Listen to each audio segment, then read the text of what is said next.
So what is a pinched nerve? Well, a pinched nerve is obviously a nerve that's pinched, but that can be pinched by a couple different things. It can happen because of a misalignment in the spine where the nerves exit off of the spinal cord and the bones can actually be compressing on the nerves themselves. In the pelvis, it's incredibly common that nerves can be pinched by muscles. So our glute muscles or our butt muscles can get over tight and that can cause a pinching of those nerves, and the same thing can happen up in the shoulders. And so it can happen due to a bone on a nerve, a misaligned vertebrae on a nerve, or a tight muscle in the body. So the symptoms of a pinched nerve are usually pain and or numbness and tingling. You can get local pain where there's pinching. So if you're pinching a nerve in your low back, you can feel it in the low back. You can sometimes feel it in your neck, in between your shoulder blades. Just depends on where that nerve is pinched. And often associated with that is we're going to get radiculopathy or pain into the extremities, which is things like numbness. So sometimes you're going to get numb hands, or tingling, where you're going to get a tingling sensation into the extremities as well. So that can happen both in the hands and or the legs.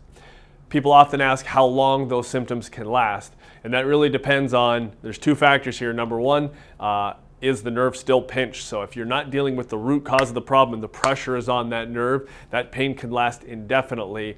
Often the body does try and compensate for things, and so pain doesn't usually last forever. The body will find a way to turn things off, but that's a problem because you can still have the underlying issue without the symptoms sometimes. What do you do if you have a pinched nerve? Well, there's a couple different options. There's, depending on the severity, there's the surgery route where you can actually go in and, sometimes if you have a herniated disc or a disc that's thinned or a bone spur pinching a nerve, the surgical recommendation is to go in and clean out that disc, shave some of the arthritis off the vertebrae and get the pressure off that nerve. And certainly if things are bad enough, that might be an option. But most people, we can avoid that. We can do things like physical therapy to help with muscle tension, increase our flexibility, increase our range of motion.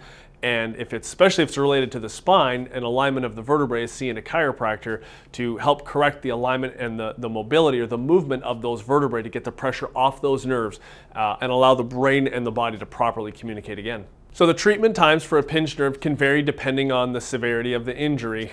We have seen people respond, at least from a chiropractic perspective, after even one adjustment. They've noticed massive changes. But sometimes, depending on the health of the joint or how stuck it is, it can take anywhere from one adjustment to a couple weeks to really get the pressure off that nerve and to notice some of those changes. So where can I find a chiropractor that treats pinched nerves? I mean, that's what we do. That's chiropractors in general. It really, most chiropractors should be able to help and take care of that for you. At our office, Discover Chiropractic in Chaska, Minnesota, I mean, this is something that we specialize in, is the neurology of the spine and making sure that we're finding the cause of the problem with all the testing and making sure we get to the root cause and get you back on track as soon as possible.